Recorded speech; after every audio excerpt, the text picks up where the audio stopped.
Hey guys, welcome to Fighting for Liberty. I am your host, Jason James. Hope you're having a wonderful Friday. Three videos in 1 week, Jay.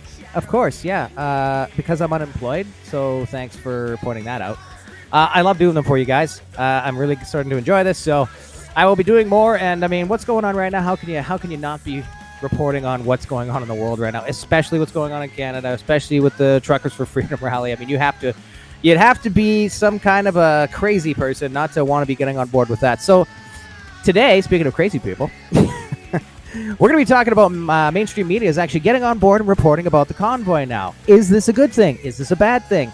We're going to dive into that. And then secondly, we're going to talk about the illustrious conservative premier. Is he in premier? No, he's the conservative leader.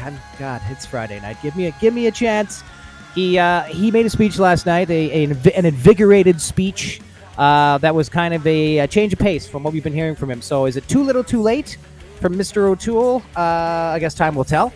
But for a lot of people, it's too little too late, or some people are of the opinion that better late than never. So we'll talk about that.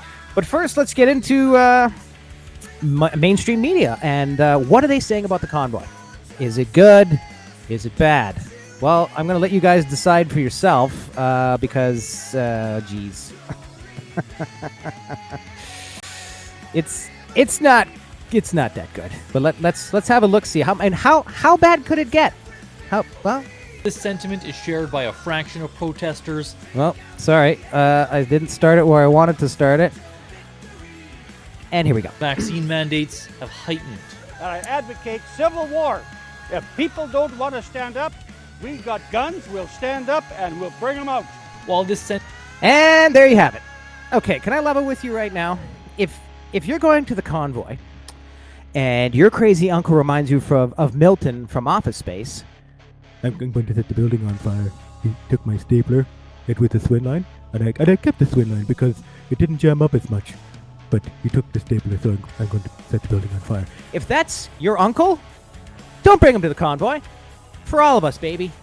They're looking for exactly this. And you know what? They're good at finding it. Not that this guy's like your uncle, if he's like this, has no filter. So he's probably running around saying this stuff to anybody.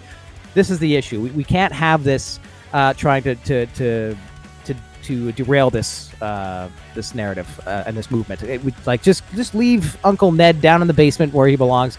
If he has no filter, then just yes, please, for the love of God. Sentiment is shared by a fraction of protesters.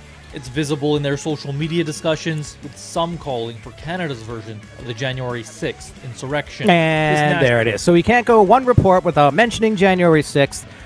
Look, guys, we knew this was going to happen. The trucks are barely in Ottawa, and this is going to be the narrative they're going to run with. There's been reports that assets have been told to tell people that work in the Parliament buildings to be prepared for such a thing to happen. How to destroy documents, how to destroy computer hard drives, stuff like that. It's been thrown around. All unconfirmed. I'm just saying there's lots of stuff out there. If they're going to play this game of totally misrepresenting what this movement is about, then I feel like it's my obligation to tell you what I'm hearing. Because if they're not going to tell the truth and not do their job as a journalist, well, I'm not a journalist. I mean, I'm a content creator, but that's not the same thing. And I don't hold myself to any standard, let alone their high standard of which they should be held to. That's just me. Well, let's see what she has to say. National security expert says it's unlikely the so-called Freedom Convoy is as organized as what happened in the U.S. Capitol. But I beg to disagree with you. We're seeing hanging politicians, driving trucks through 16-foot walls. Okay, one guy said that, and it was a joke, and you took it out of context. And before Milton showed up, that's all you had. So again, don't step in the bullshit, guys. Just watch your step there. This kind of stuff is disturbing and definitely will be on the minds, I think, of security officials going forward. On Tuesday, police forces in Saskatchewan noted about 1,200 semis were part of the convoy, and more are joining. 1,200 drivers semis, coming from the Maritimes, Quebec, and Ontario. Demonstration associated to the Freedom Convoy. Look at this party. Look at these people here. They look like they would be so much fun at a party. I mean, I think after the Zoom call's over, they're doing Jello shots. She in the far left-hand top corner there, she's doing Jelly Belly shots. All right, that's enough of these guys. I got one more here, and I apologize because, god damn it, it's not going to be much better. You'll find this interesting, though. You'll find this very interesting, because I did. Not in a good way, of course. David Aiken joins us now. David, how are you? From Ottawa. David, what is the expectation for this weekend, and how is the city preparing? Well, there's going to be a lot of people here. How many, we don't know. And it's more than one convoy. There's convoys coming from all across the country. The one that originated in Western Canada, that's where this really started. They got into Northern Ontario last night. Their convoy, this is all of Western Canada, about 400 vehicles, 113 trucks. I'm going to have to stop you right there, David. You said, sorry, there's 113 trucks, 280 cars. That's the entire western leg of the convoy? That's patently false. It couldn't be more false. This isn't Sesame Street where you get to make up numbers. 1, 2, 3, 4, 5, 6, 7, 8, 9, 10, 112. That's not what's going on here, Dave. And I expected more out of you, especially with that haircut. Well, let's see what Dave says more. Police and about 280 cars, and they ran into just terrible weather conditions in Northern Ontario, north of Lake Superior, whiteout conditions, snow squalls. So some of them got to the Sault Ste. Marie, some got to North Bay. They still have a 10-hour drive today to get to Ottawa. Now, another group came up through Toronto, came up the 401. They overnighted in Kingston, Ontario, about 2 hours away from the capital. And yet another it's couple amazing of you guys groups, are so one's coming from accurate about where Montreal. all these people are staying and how far away they are from Ottawa and how long it's going to take them to get there and the weather conditions. But we can't fucking count. We have a problem adding numbers together. So either he's lying, or all the people that have been posting thousands upon thousands of videos and live streams of all the supporters on the sides of the highways, on the overpasses, are all photoshopping all the photos like they work in George fucking Lucas's studio. And if you're gonna do that, at least throw a couple of lightsabers in there, fellas. So who do you believe? Yeah, I've had enough of this. I'm already done with this. I can't do this anymore. That's all I need. That's all I need. So, look they have no problem demonizing the convoy and having insider information about who's all involved in the convoy and how there's bad actors, there's people with bad thoughts, having bad discussions online and having dark intentions and all this stuff. They have no problem reporting this as fact. And I find that interesting, but you can't even get the numbers close to what this thing, when they were coming over the border to Ontario from Manitoba, the tail end of the fucking thing hadn't finished coming over the border from Manitoba, and that's just the western side of this convoy. Okay, guys? Like, it's really not that hard, honestly. I don't believe for a second that you believe that the numbers that you're giving are accurate. I don't believe that for a second. You are willfully misinforming the public. You're trying not to scare people in Ottawa. Like, look, I'm going to give you some advice right now. If you live in downtown Ottawa, here's my advice to you. If you live in an apartment building or a condo in downtown Ottawa, first of all, you're probably doing pretty well, so whatever, nobody cares. But if you really want to know what it's going to be like for the next little while, and you think that you're going to be able to move around freely and do whatever you want, and get anywhere if you want to drive your vehicle, I suggest you go stay with your crazy fucking cousin in Windsor, okay? Go to Thunder Bay where Grandma is. Get away from Ottawa, okay? Because you're not getting out once these guys show up. Nobody's going anywhere. If you haven't figured that out by now, don't believe David Atkins saying there's only going to be 10,000 people. He said, this guy said, we were supposed to watch the end of that video, and I just can't because I already watched it, and I watch it for you guys because I don't want you to have to. But he said that it's going to be no bigger than the pro-life protest they had this year. It's basically like we had like a couple of preschool classes come in for like a field trip, and there's like a food truck. So like probably like that, right? No, you guys are gonna be very surprised. Your heads like surprised. Your heads are gonna explode. Surprised how big this thing is gonna be, and how well behaved all these people are gonna be too as well. You're not gonna see any of that crap that they're showing on there. It's the next January 6th. We have bad actors. They want to hang politicians. All this stuff. It's a racist movement. It's white supremacy. It's what was the True Trucks Klan? They're trying to like make hashtags that are trendy, that are bad, that are horrible to say. None of that stuff's there. It's not, except for Milton there. This is the last straw. That's the only guy that's there that's going to cause any problems, and hopefully they bagged him and tagged him. So, okay, moving on. Let's talk about Erin O'Toole. Jesus. Okay, so he had a fiery speech last night. I was trying to find a good copy of it here, but it was pretty long. So I'll just have to summarize it for you. In a nutshell, he's doing a quasi 180, more like a 90-degree turn on the convoy. He wasn't supporting it at all, and now he's kind of supporting it. He had a speech ready, he said, and he was going to read the speech, and then he tore up the speech. He said, I got something to say. It's important. So we had to all sit through him kind of trying to backtrack all of his previous comments from basically the last 2 years on the whole thing.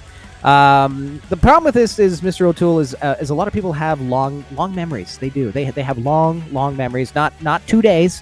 And if yours is only 2 days, you should still remember what he said 2 days ago, which was he was for and wanted all the truckers just to get vaccinated so we could move on with our fucking lives. That's not going to happen, buddy. But now that he sees the absolute massiveness of this movement, he's saying like, oh man, I should probably get on the bandwagon now. It's probably time that I actually get on the right side of history. I don't want to be left behind, and I sure as hell want to keep my job. I'd like to get reelected one day. Well, buddy, I think that ship has sailed for you, bud. So basically, what he said was, and the funny thing is, he wouldn't use the word vaccine. He only would say mandates. He's like, I don't think anybody should lose their jobs because they didn't choose to follow a mandate. And I was just like, okay, well, that's funny. Why can't you just say get the vaccine? But I guess it's a buzzword now. You can't say it. Like, I don't know. For politicians, it's bad. Unless you're Justin Trudeau, who says it every day. Other than that, he basically said that we've always been behind all the hardworking Canadians. As a Conservative Party, we're always behind them, and we want everybody to be able to go back to work, and they should never have to choose. And I'm just like, dude, where have you been? Where have you been the last 2 years? We needed you as an opposition party to be asking these questions that we are now having to drive across the country, to find out the answer to. We're not being represented anymore. You're not speaking for your constituents, and that's obvious. And it's why the convoy exists. Listen, if you would have done your job and done the opposition thing that you said you were going to do since the last election, we wouldn't have a convoy right now. And by the way, you ran on basically the same platform as the Liberals and wondered why nobody voted for you and had to go vote for another party that actually espouses the values of the actual people that they thought were conservatives. They thought the Conservatives were for all this. They're not for any of it. So I'm sitting here like, I don't understand why you're having a hard time understanding that people aren't with you and they're not backing you. You've got one guy who had the balls to stand up and say what he feels, and I hope he changes his mind about becoming the Conservative leader one day soon. I hope. I mean, greatness waits for no man. Pierre, you know who I'm talking about. Pierre, I'm talking to you. This is your chance. You're the only one that stood up throughout this whole thing and said what was on your mind.